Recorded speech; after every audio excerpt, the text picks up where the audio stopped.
जमलेल्या माझ्या सर्व तमाम हिंदू बांधवांनो, भगिनींनो आणि मातांनो,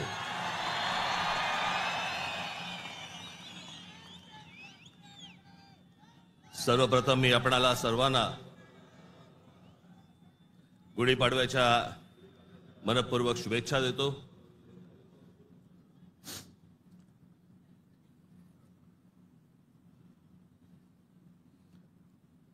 हा म्हणे हरलेला पक्ष,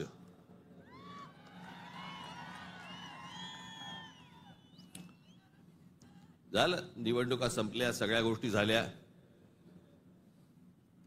पण आज गेल्या निवडणुकीमध्ये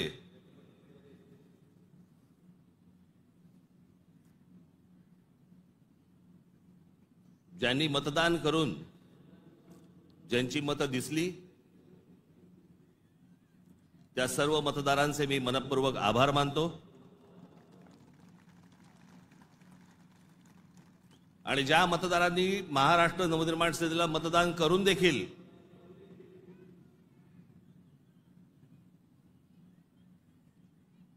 इलेक्ट्रॉनिक मशीन मध्ये ज्यांची मतं दिसली नाहीत त्यांचेही मी आभार मानतो।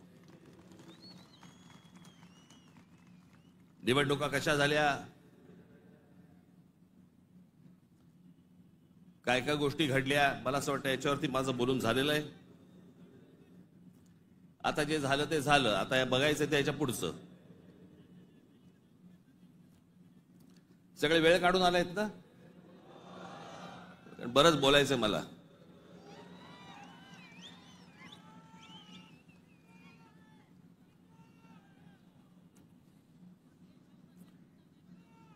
अनेक विषय, निवडणुका झाल्यानंतर अनेक विषय झाले, अनेक विषय बोलले गेले।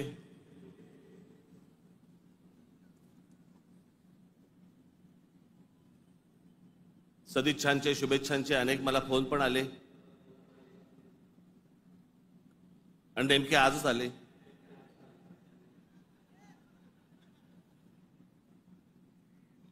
आज का आले याचे अर्थ मला समजतात, जरा जपून।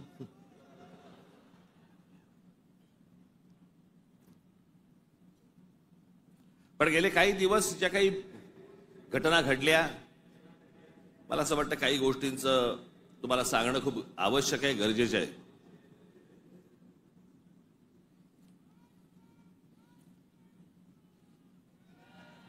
त्यातला पहिला विषय म्हणजे कुंभमेळा। मी त्याशी म्हटल्याप्रमाणे ते आमच्या बाळा नांदगावकरांनी पाणी आणलं आणि मग मी त्यांना सायलाट पिणार नाही मी।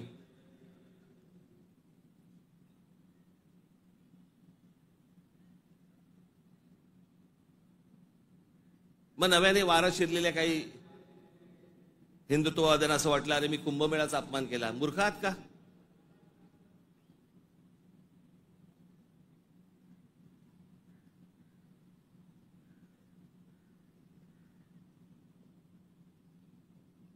ते आमचे नयन कदम जाऊन आले तिकडे। कुठे नयन? कसं वाटलं? म्हणे आतमध्ये गेल्यावरती असं झालं म्हणे। म्हटलं नाही, खालून प्रेत गेलं असेल एखादं।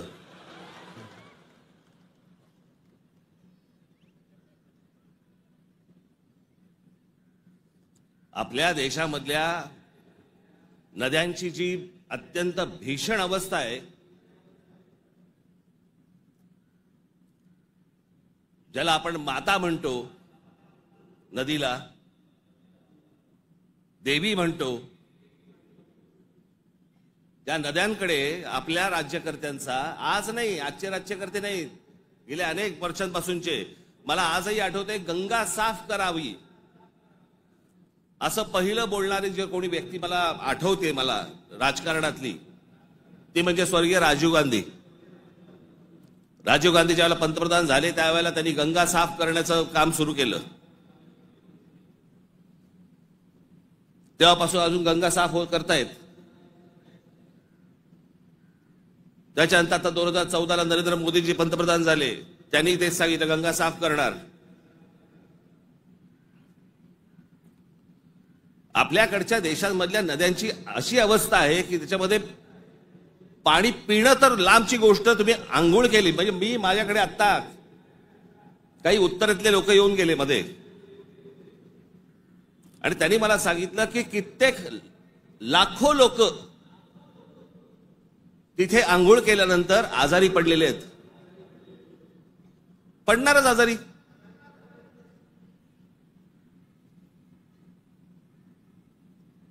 त्या गंगेवरची काय परिस्थिती आहे. प्रश्न हा गंगेच्या अपमानाचा नाहीये, प्रश्न हा कुंभमेळ्याच्या अपमानाचा नाहीये, पाण्याच्या स्थितीचा आहे की पाणी कशा प्रकारचं पाणी तिकडे असतं होतं आणि ते अजूनही थांबवलं जात नाही त्या गोष्टी. खरं तर वेगळ्या ठिकाणी तुम्ही जागा देऊ शकता. सहज एक मिनिट भरासाठी म्हणून मी तुमच्या समोर गंगेची आत्ताची परिस्थिती काय आहे ती मी तुम्हाला फक्त दाखवतो.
ही गंगेची परिस्थिती आहे.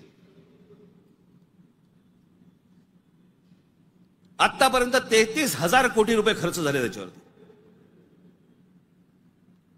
तुम्ही आता तो महंत बघितलात ज्याला बोटीतनं तसाच्या तसाच टाकून दिला.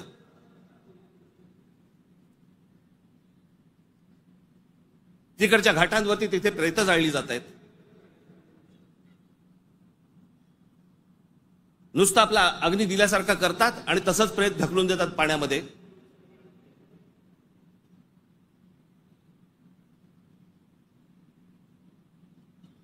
हा कोणता धर्म.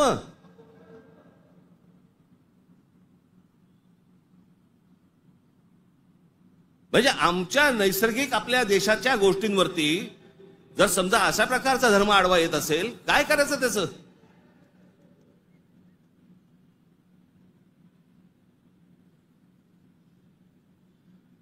आपल्या गोष्टींमध्ये आपण सुधारणा नको का करायला.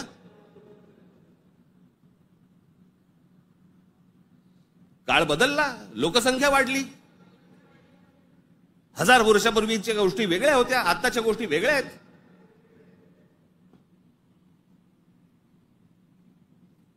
हेच सगळे विधी आटपण्यासाठी म्हणून त्याच इथे वेगळ्या एका घाटावरती एखादी जागा करता येत नाही का. मग काय सांगतात लोक ऐकत नाहीत. ऐकत कसे नाहीत. दारू पिऊन गाडी चालवल्यावरती पोलीस पकडतात.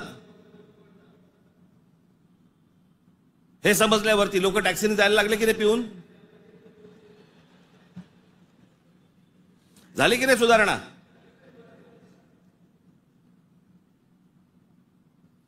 आपल्या नद्या स्वच्छ राहिल्या पाहिजेत.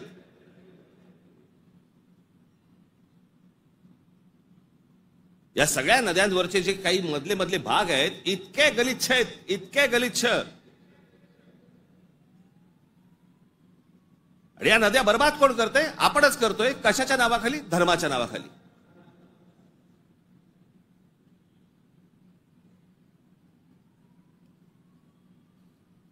प्रत्येकाला आपापला धर्म प्यारा असतो. प्रत्येकाने आपापल्या धर्मामध्ये सुधारणा केल्या पाहिजेत. मी ज्या वेळेला हे गंगेवरचं ज्यावेळेला मी पाहत होतो सगळ्या गोष्टी मला कळेना हे कसं काय चाललंय.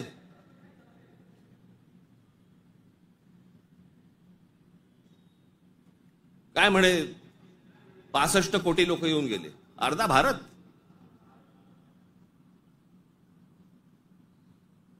चला त्यातले आपण 5 लाख आपण पकडूया, व्हीव्हीआयपी आणि व्हीव्हीआयपी. बाकीचे काठावरच बसले असतील खो खो खेळायला, बरोबर की नाही? प्रत्येकाची जरी 200-200 ग्रॅम पकडली, चीनची भिंत बांधता आली असती आपल्याला.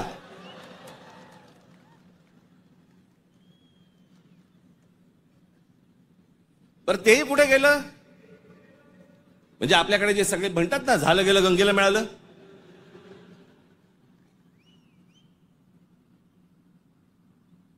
महाराष्ट्रामधली देखील आज नद्यांची परिस्थिती हेच. आमच्या कोकणामधली सावित्री नदी घ्या, सगळं केमिकलने भरली आहे. मी आता आणलंय इथे तुमच्यासाठी.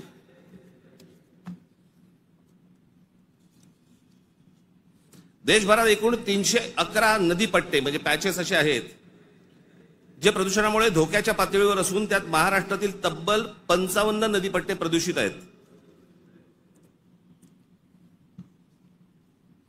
याच्यामधल्या सर्वात प्रदूषित असलेल्या नद्या, सर्वात प्रदूषित म्हणजे उल्हास नदी, मिठी नदी, मुळामुठा, सावित्री, भीमा, पवना, कान्हा, तापी, गिरणा, कुंडलिका, दारणा, इंद्रायणी, नीरा, वैनगंगा, चंद्रभागा, मुचकुंडा, घोड, तितूर, रंगवली, वर्धा, कृष्णा, पाताळगंगा, सूर्या, वाघूर, ढोरणा या नद्या पात्रांमध्ये पाणी हे अत्यंत वाईट आहे. हे माझा रिपोर्ट नाही आहे. तर भातसा, पेडी, मोर, बुराई, वेल, पांझरा, सीना, काळू, वेण्णा, कोयना, पांझरा, पैनगंगा, पूर्णा, उरमोडी, कान या नद्यांच्या पात्रामध्ये पाणी वाईट आहे.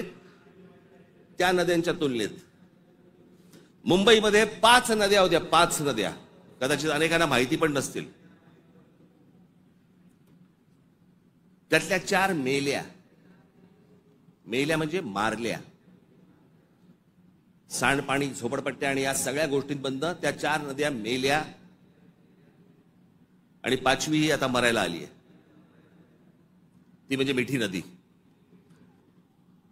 आत्ताची मिठी नदीची काल मी शूट करायला सांगितलंय. काल मी अगोदरचं पण दाखवत नाहीये, मी कालचं दाखवतोय. मुंबई मधली 5वी एकमेव राहिलेली नदी, त्याची काय अवस्था एकदा बघा.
ही नदी आहे आपली. या सगळ्या नद्या मारून टाकल्या आपल्या लोकांनी. दरवर्षी येणार मुंबई महानगरपालिका म्हणणार की आम्ही मिठी नदी साफ केली. ही साफ जोपर्यंत आजूबाजूची वस्ती हटत नाही तोपर्यंत या नद्या कधीही साफ होणार नाहीत. आपल्या सगळ्या नद्यांमध्ये सगळीकडे केमिकल्स भरलेली आहेत. का? आमचं पोल्युशन कंट्रोल बोर्ड काय करतं? उद्योगधंद्यांना प्रोत्साहन, कारण उद्योगपती ह्यांना प्रोत्साहन देतात.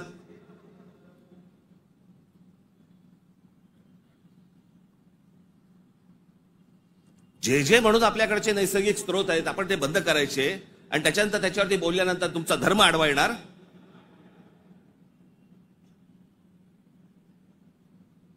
धर्माच्या गोष्टी तर मला तर कोणी सांगू पण नाहीत या लोकांनी.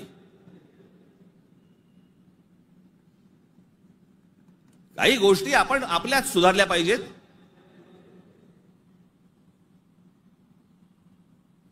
मी मागे हा एकदा विषय बोललो होतो. तो विषय बोलल्यानंतर मी एकदा नांदेडला होतो. नांदेडच्या गुरुद्वारामधले जे तिकडचे जे काय म्हणतात त्यांना, आता मला त्यांना काय म्हणतात मला माहिती नाही, आपल्या भाषेत सांगायचं म्हणजे काय, तिकडचे गुरुजी असतील. आणि त्यांनी मला सांगितलं की आपने जो कहा वो बहुत ठीक कहा. काय म्हणालो तुम्ही?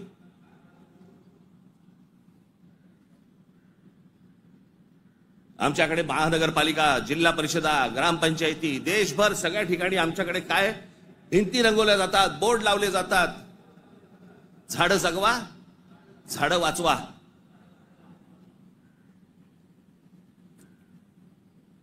आणि आमच्याकडे देशामध्ये आपल्या हिंदूंचे अंतिम संस्कार, अंत्यविधी हे लाकडावरती होतात. कुठून येतं लाकूड? लाकूड येणार कुठून? या देशातली जंगलतोड झाल्याशिवाय लाकूड येणारच नाही.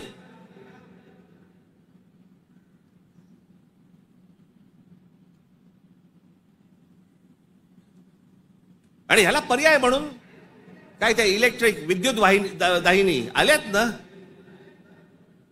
काही जण असतात कर्मठ, नाही विद्युत दाहिनी नाही, आमच्या परंपरेनुसार. का विद्युत दाहिनी केल्यावरती काय कल्याणला उतरवतात?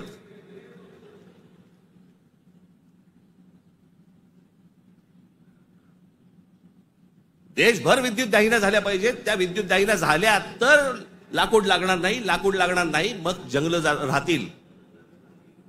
आमचे पंतप्रधान नरेंद्र मोदी मागे एकदा जंगलात गेले होते फिरायला, पण एका परदेशी माणसाबरोबर. म्हणजे आमच्या पंतप्रधानांना जंगलांची आवड आहे.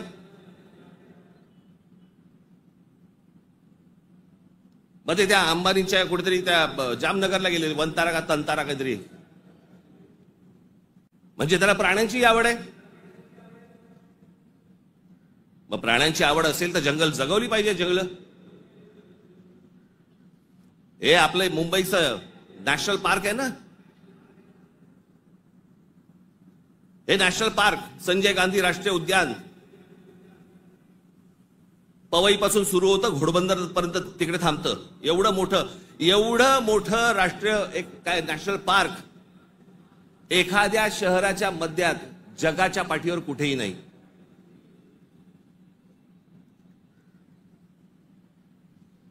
आपण आमचे मूळ विषयच आपण विसरलेलो आहोत.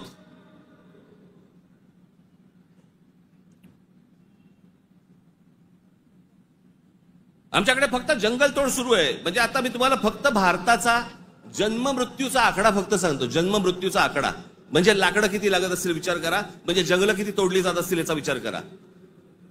भारताचा मध्ये जन्म आणि मृत्यूचा दर दररोज 81,746 मुलं जन्म घेतात आणि दररोज 29,679 मृत्यू होतात रोज. दररोज साधारणपणे 50,000 लोकसंख्या वाढत आहे. महिन्याला 24,52,380 लोक जन्म घेतात आणि महिन्याला 8,90,370 लोक मृत्युमुखी पडतात. वर्षाला 2,94,28,560 जण जन्म घेतात आणि वर्षाला 1,06,84,440 जण मृत्युमुखी पडतात.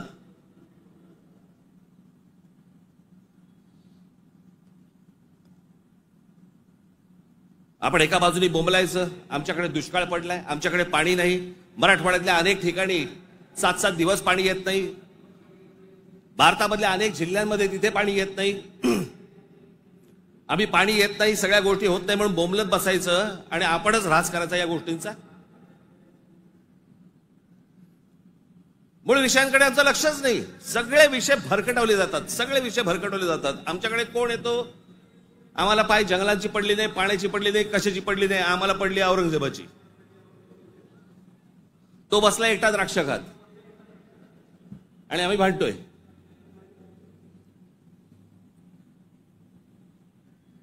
औरंगजेबाची कबर राहिली पाहिजे का उडवली पाहिजे? आत्ता कुठून आठवलं? चित्रपटाने जागे होणारे हिंदू काही कामाचे नाहीत.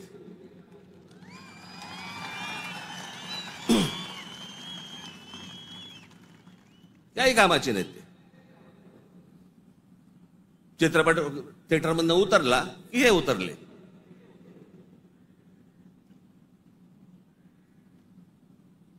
छत्रपती संभाजी महाराजांचं बलिदान तुम्हाला आत्ता कळलं विकी कौशल मेल्यावर?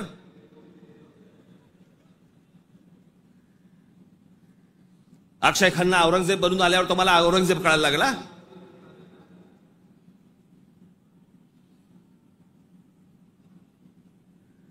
व्हॉट्सअपवरती इतिहास नाही वाचतायत. इतिहास वाचायचा असेल त्याच्यामध्ये पुस्तकामध्ये डोकं घालायला लागेल तुम्हाला.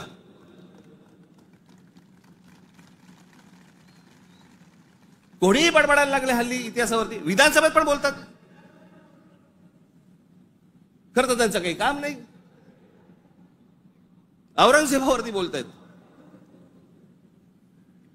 माहिती तरी का औरंगजेब काय प्रकरण होतं? हे बाहेरून आलेले सगळे लोक. औरंगजेबाचा जन्म गुजरात मधला, दाहोद नावाच्या गावामधला औरंगजेबाचा जन्म.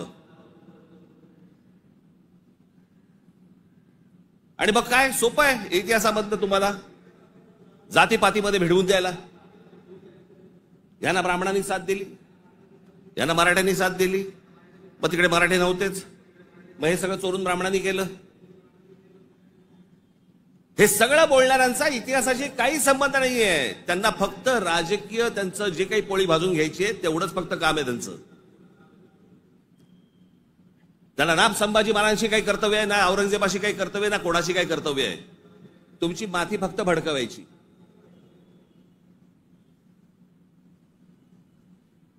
कसल्या इतिहास बोलतोय आपण? अहो, इतिहासाच्या पानात खोलवर गेलात ना, सगळ्या अपेक्षांची आणि कल्पनांची आणि भावनांची सगळी भांडी ठळाठळ फुटतील.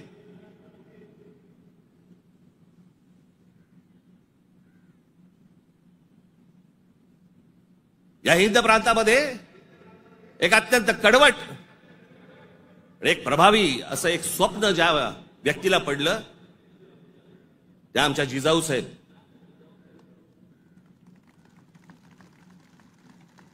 हे त्यांचं स्वप्न त्यांचे वडील असल्यापासून त्या बघत होत्या. त्यांना समजत नव्हतं हे काय चाललंय. आमचीच लोक या लोकांकडेच का चाकरी करतायत?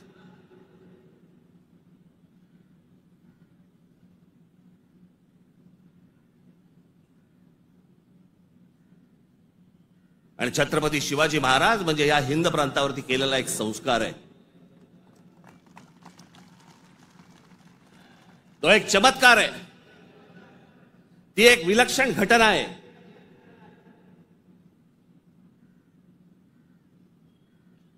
छत्रपती शिवाजी महाराज हा एक विचार आहे. तो विचार जन्माला यायच्या अगोदर या देशाची, या देश कुठचा होता? देश नव्हताच तो. या हिंद प्रांताची काय अवस्था होती, काय परिस्थिती होती?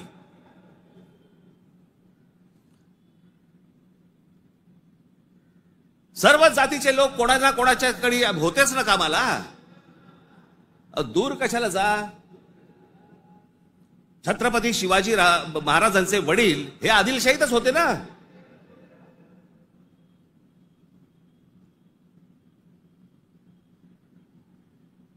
त्याच्यानंतर ते निजामशाहीत गेले ना. तो काळ वेगळा होता, ती वेळची परिस्थिती वेगळी होती. त्यांनी का तसे निर्णय घेतले? जे कोणी महाराष्ट्रामधले सरंजामदार होते त्यांच्या विरोधाचाच लढा होता ना शिवाजी महाराजांचा.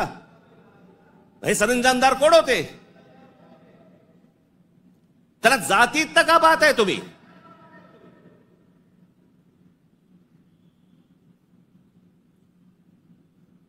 अफजल खानाचा वकील हा कोणी कुलकर्णी नावाचा होता, ब्राह्मण होता. अफजल खानाची बोलणी करायला गेलेला छत्रपती शिवाजी महाराजांचा वकील देखील ब्राह्मणच होता.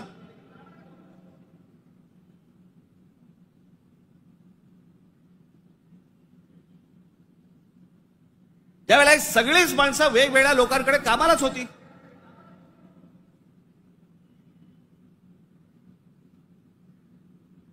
इतिहासातली प्रत्येक गोष्ट काही कागदावरती लिहिलेली नाहीये. त्यावेळेला त्या परिस्थितीत काय निर्णय घेतले असतील आपल्याला काय माहिती. 300-400 वर्षापूर्वीचा इतिहास, त्याच्यावरती आम्ही आज भांडतोय जातीत.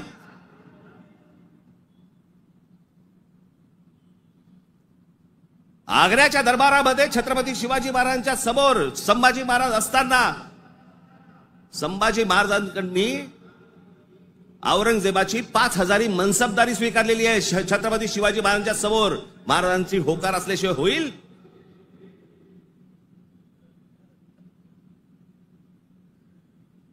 पण आता दरबारात अडकलोय, स्वीकारण्याशिवाय पर्याय नाही. आता स्वीकारू, नंतरचं नंतर बघू. राजकारण असतं ते. परिस्थिती काय, त्या परिस्थितीमध्ये कोणते निर्णय घ्यावे लागतात, काय परिस्थिती असते आपण पाहणार आहोत का नाही. कशा अंगाने इतिहास पाहायचा असतो हे आपण कधी बघणार आहोत की नाही.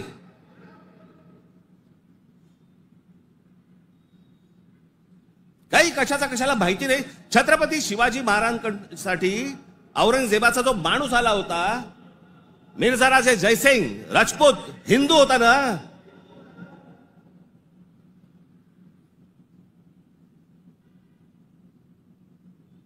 ज्या सिंहगडावरती आमच्या तानाजी मालुसरेंचा आज तिथे मृत्यू झाला, ते कोणाबरोबर लढाई झाला? उदयबान राठोड बरोबर ना. राजपूत होता ना, हिंदू होता ना. काय घेऊन बसलोय आपण?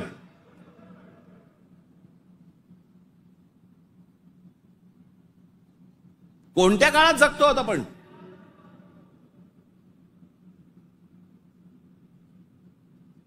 छत्रपती शिवाजी महाराजांच्या जन्माच्या अगोदरचा काळ वेगळा होता, नंतरचा काळ वेगळा आहे.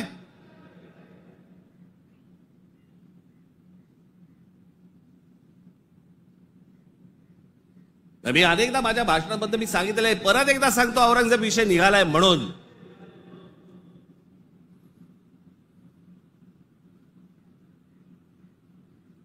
औरंगजेब बादशाह याचं राज्य कुठपासून कुठपर्यंत होतं? अफगाणिस्तान पासून दक्षिणेपर्यंत आणि इथे बंगालपर्यंत.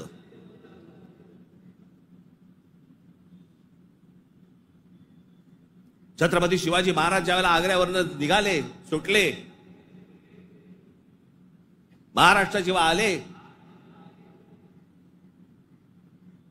त्याच्यानंतर राज्याभिषेक झाला 74 साली आणि 1680 साली महाराजांचा मृत्यू झाला, निधन झालं त्यांचं. त्या दरम्यान औरंगजेबाचा एक पुत्र, मुलगा, महाराज गेल्यानंतर दक्षिणेत आलाय आणि औरंगजेबाच्या मुलाला शह म्हणजे राहायला जागा बरोबर घेतलं. हे संभाजीराजांनी घेतलंय. तो तिथून पळून आलाय. वाचा जरा इतिहास, वाचा जरा. औरंगजेब ज्या वेळेला आग्र्यावरनं निघालाय, महाराज गेले 1680 साली आणि औरंगजेब महाराष्ट्रामध्ये पोहोचलाय 1681 साली. 1681 ते 1707, 27 वर्ष तो महाराष्ट्रात लढत होता.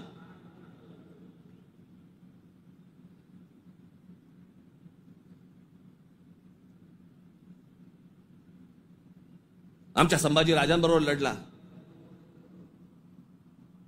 त्यांना क्रूर पद्धतीने मारलं. राजाराम महाराज लढले, संताजी धनाजी लढले आणि आमच्या तारा राणी साहेब लढल्या.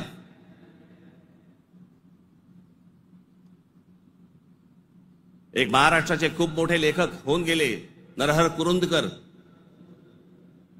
त्या कुरुंदकरांच्या एका पुस्तकामध्ये फार अप्रतिम वाक्य आहे की मराठे सर्व लढाया हरत होते, पण औरंगजेब एकही लढाई जिंकू शकत नव्हता.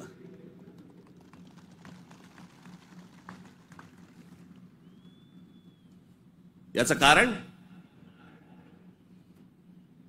छत्रपती शिवाजी महाराजांचं निधन झाल्यावरती खरं तर औरंगजेबाने परत जायला पाहिजे होता आग्र्याला. नाही, तो इथे का थांबला?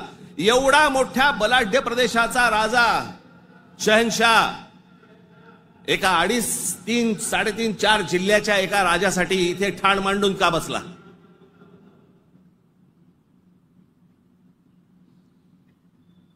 त्याला माहिती होतं छत्रपती शिवाजी महाराजांचं निधन झालंय, मग का ठाण मांडून बसला होता?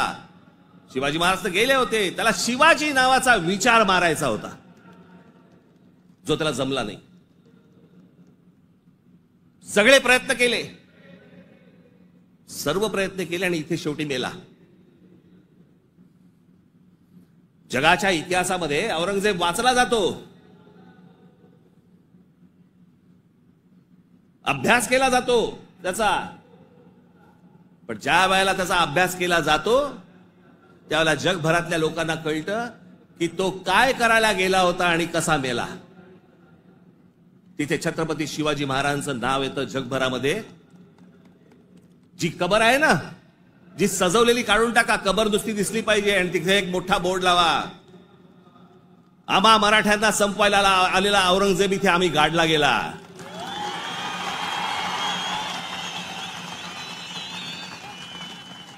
हा आमचा इतिहास.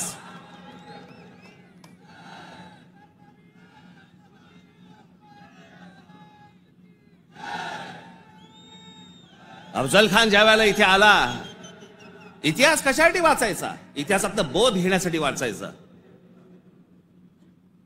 अफजल खान जेव्हा इथे आला त्यावेळेला प्रतापगडावरती मारला गेला खाली, तिथेच त्याची खाली कबर खोदली गेली, तिथेच त्याला पुरला. मराठीत एक फार अप्रतिम जो शब्द आहे ना, पुरून उरीन, तो आहे, तुला पुरीन आणि उरीन. तो जो पुरला त्याला तिकडे अफजल खानाला, तो शिवाजी महाराजांच्या होकाराशिवाय पुरला नसेल. त्याची कबर जी केली आहे ती महाराजांना विचारल्याशिवाय केली नसेल, महाराजांनी सांगितलं असेल निश्चित करा, जगाला कळू दे कोणाला मारलाय.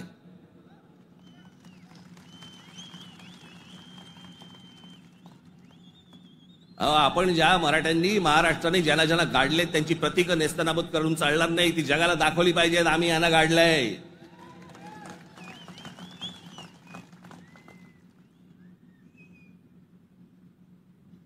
इस्रायलची एक खूप मोठी संघटना आहे मोसाद नावाची, त्यांचं एक पुस्तक आहे. त्या पुस्तकामधली एक ओळ फार अप्रतिम ओळ आहे आणि त्याच्यात त्यांनी दिलंय की आम्ही अनेक स्मारकं बांधली इथे इस्रायलमध्ये, पण अनेक लोकांची आम्ही स्मारकं बांधली नाहीत. का? कारण ती जर बांधली तर जगामध्ये ते कृत्य आम्ही केलंय असं जगाला कळेल, म्हणून आम्ही नाही बांधली.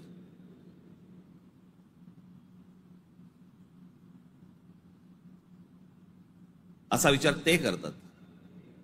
आणि आम्ही कोणाला गाडले हे आम्ही जगाला दाखवायचं नाही. खरं तर शाळेतल्या लहान लहान मुलांच्या तिकडे ट्रिप घेऊन गेल्या पाहिजेत, बसेस भरून घेऊन गेल्या पाहिजेत आणि लहान मुलांना सांगितलं पाहिजे, बाळांनो महाराजांनी याला गाडला, हा आपल्यावर आला होता, हा आपल्या धर्मावर उलटला होता, हा आमची मंदिरं पाडत होता, हा आमच्या बहिणींची आबरू लुटत होता, याला आम्ही गाडला.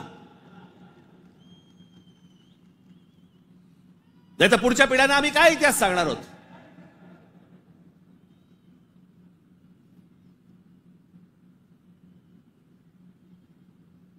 माझं महाराष्ट्रातल्या सर्व तरुणांना आणि तरुणींना माझं सर्वांना सांगणं आहे, खास करून तरुणांना आणि तरुणींना, व्हॉट्सअपवरती इतिहास वाचायचा पहिला बंद करा. आणि इतिहास ज्या वेळेला तुम्हाला जातीतनं सांगण्याचा कोणीतरी प्रयत्न ज्या वेळेला करेल त्यावेळेला लक्षात ठेवा, तो कुठच्या ना तरी कुठच्या पक्षाला बांधील असेल. तुमची फक्त माती भडकवण्यासाठी हे सगळे उद्योग केले जातात. तुम्ही एक होऊच नाहीत, तुम्ही मराठी म्हणून एक येऊच नाहीत, तुम्ही महाराष्ट्र म्हणून एक येऊच नाहीत, याच्यासाठी हे सगळे प्रयत्न चालू असतात. मुळात विषय वेगळे असतात आणि मग विषय हे असले विषय काढून तुम्हाला भरकटवलं जातं, वेगळीकडे नेलं जातं आणि आम्ही तिकडे बघतो आणि बाकीचे इकडे काम आटपून घेतात. मधल्यामध्ये अडाणींना जमीन पण मिळून जाते.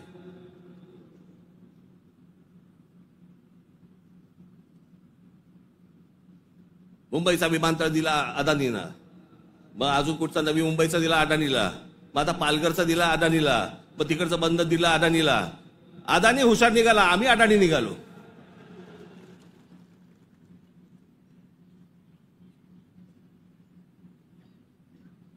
कित्येक गोष्टी आहेत ज्या विधानसभेमध्ये बोलल्या जाऊ नयेत. लाडकी बहीणचं काय झालं?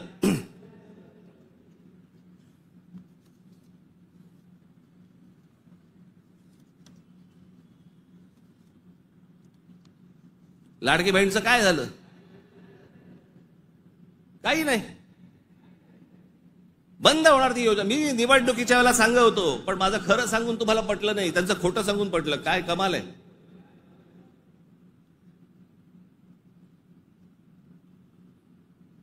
ज्या महत्वाचे जे विषय आहेत, या सगळ्या महत्वाच्या विषयांकडे आपण दुर्लक्ष करायचं आणि दुर्लक्ष करून आम्ही कुठे भरकटायचं, कुठे चालले आमचा. विधानसभेमध्ये चर्चा कशावरती? औरंगजेबावर.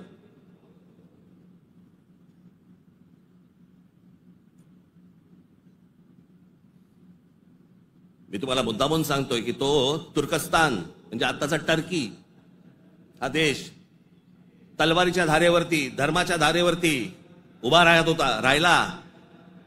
सगळ्या ठिकाणी आक्रमण केली. हा औरंगजेब यांचे हे सगळे आहेत ना, बाबर बिबर पासून सगळे, हे सगळे तुर्की मंगोलियन लोक आहेत. आपण ज्यांना मोघल म्हणतो ना, मोघल म्हणजे मंगोल्स, चंगीज खानवाले. हा तुर्की मंगोल आहे. सगळं धर्म, सगळं मुस्लिम धर्म तलवारीच्या धारेवरती सगळा देशभर जगभर पसरवण्याचा प्रयत्न केला. नंतर धर्माच्या आधारावरती तुम्हाला देश नाही उभा करतायत. हे अनेक देशांना समजलं. त्यातला पहिला टर्की म्हणजे तुर्कस्तान. तिकडे 1922 साली त्यांच्या पंतप्रधान काय प्रेसिडेंट जो काय असतो तो, त्याच्यावरती केमाल पाशा नावाचा माणूस आला आणि केमाल पाशाने सगळं अख्खं तुर्कस्तानचं चित्र अख्खं पालटवून टाकलं. 1938 साली मला असं वाटतं ते गेले. त्याच्यानंतर जी लोक आली तिथे इस्लाम आता म्हणण्यापुरता आहे तिथे, पण तो आता भाग दक्षिण युरोप म्हणतात त्याला, दक्षिण युरोप. तिकडची परिस्थिती, तिकडची अवस्था जर समजा तुम्ही बघितलीत, म्हणजे त्या सगळ्या ठिकाणी मशिदी आहेत, सगळ्या गोष्टी आहेत, पण तुम्हाला रस्त्यावरती धर्म दिसत नाही. कारण त्याच्या लक्षात आलं की धर्मामुळे देशाची प्रगती होणार नाही. त्यांनी काय काय प्रकार केले? केमाल पाशाने राज्यघटनेत तुर्कीला धर्मनिरपेक्ष राष्ट्र म्हणून घोषित केलं. इस्लामला राज्य धर्माचा दर्जा काढून टाकला. शरिया कायदे रद्द करून स्विस सिव्हिल कोडवर आधारित नवीन कायदा लागू केला. त्याच्यानंतर अरबी लिपीऐवजी लॅटिन लिपी स्वीकारली. फ्रेंच फेज टोपी त्यांची जी होती त्याच्यावर बंदी आणि पाश्चिमात्य पोशाखांना प्रोत्साहन दिलं. मशिदींमधील अरबी प्रार्थनांना तुर्की भाषेत बदललं. आता सध्याचे टर्कीचे सध्याचे अध्यक्ष एर्दोगन यांनी मवाळ इस्लाम स्वीकारल्यावर सोडा, टर्कीला दरवर्षी टुरिझम म्हणून किती लोक भेट देतात? 5 कोटी लोक भेट देतात. वर्षाला साधारणपणे $400 बिलियन त्यांचं उत्पन्न होतं, निर्माण होतं. हे देश सगळे त्याच्यातनं बाहेर पडतायत आणि आम्ही धर्मांधतेकडे जातोय. धर्म प्रत्येकाने जोपासला पाहिजे उंबरठ्याच्या आत.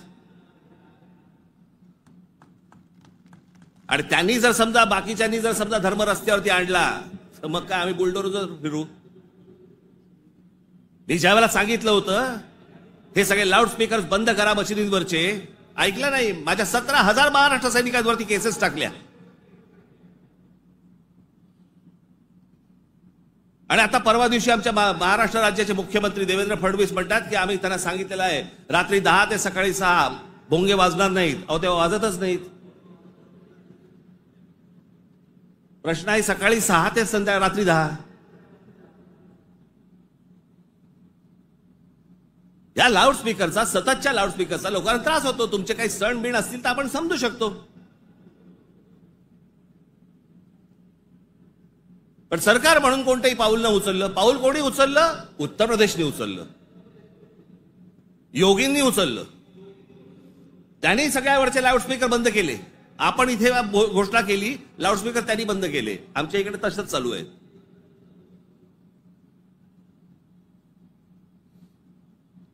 हे इकडे माहीमला इथे समुद्रावरती जे काय काय त्यांनी काय काय करतात ते मजार बोलल्यावरती रात्रीच्या रात्री काढून टाकली गेली. आतमध्ये काय? आतमध्ये पोकळ काहीच नव्हतं.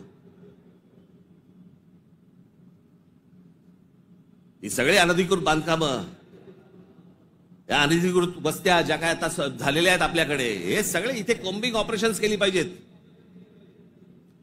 अहो, आपण मूळ विषय सगळे जे आहेत ना, जे रोजगाराचे आहेत, जे शेतीचे आहेत, जे कामगारांचे आहेत, जे विद्यार्थ्यांचे आहेत, जे शिक्षणाचे आहेत, सगळे बाजूला काढतोय आपण आणि भलत्या गोष्टींमध्ये आपण रमतोय. भलत्याच गोष्टींमध्ये.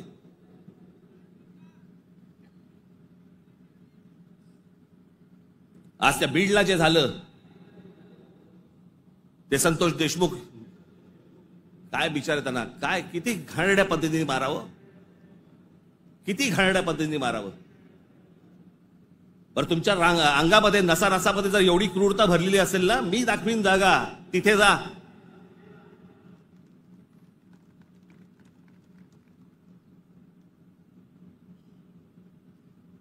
पण हे सगळं झालं कशातनं?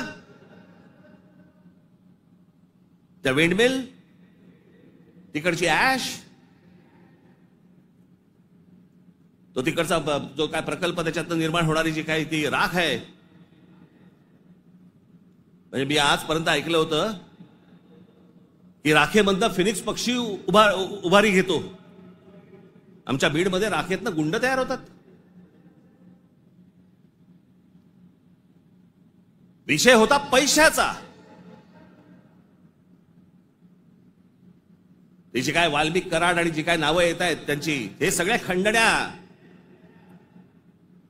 या संतोष देशमुखने त्याला विरोध केला. उद्या तिथे संतोष देशमुख नसता, दुसरा कोणी असता तरी त्यांनी हेच केलं असतं. विषय होता पैशांचा, विषय होता खंडणीचा, विरोध होता खंडणीला विरोध करणाऱ्यांचा. आम्ही लेबलं काय लावली? वंजाऱ्याने मराठ्याला मारलं. त्याच्यात वंजाऱ्यांचा काय संबंध आणि मराठ्यांचा काय संबंध? कशात गुंतून पडतोय आपण?